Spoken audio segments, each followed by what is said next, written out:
une reprise en fanfare. Alors qu'Emmanuel Macron a réussi son coup médiatique avec sa phrase sur les non-vaccinés qu'il admet vouloir emmerder dans sa grande interview aux Parisiens, Valérie Pécresse n'est guère moins timorée avec les mots. Candidate victorieuse de la primaire de la droite, elle jongle délicatement entre une image modérée et ferme.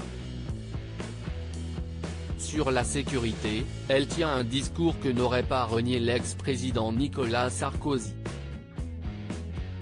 En effet, alors qu'elle était en déplacement dans les Bouches-du-Rhône et le Vaucluse pour parler de sécurité, Valérie Pécresse a recyclé des propos bien connus des Français. Je vais ressortir le Karcher de la cave.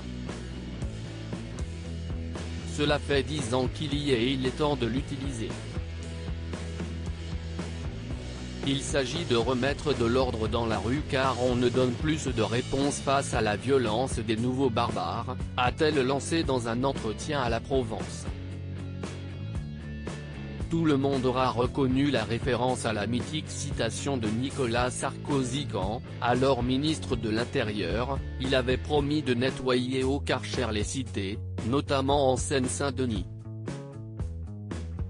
Je veux nettoyer les quartiers, a-t-elle ajouté, en précisant vouloir s'appuyer sur des brigades coups de poing, incluant des moyens numériques, le fisc, mais aussi l'armée, afin de sécuriser les périmètres d'intervention. Valérie Pécresse, qui se positionne ainsi sur un terrain déjà très affectionné par ses principaux rivaux Marine Le Pen, RN, et Éric Zemmour, Reconquête, espère se construire une image de présidente qui n'aurait pas la main qui tremble face à l'insécurité.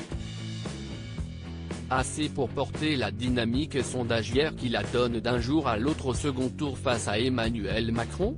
Avec ces propos, Valérie Pécresse recycle donc du Nicolas Sarkozy dans le texte, mais ce dernier a-t-il apprécié l'hommage?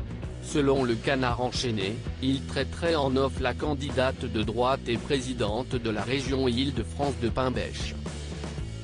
Pas certain qu'il soit un grand fan de celle choisie pour porter les couleurs de son camp à la présidentielle en avril prochain.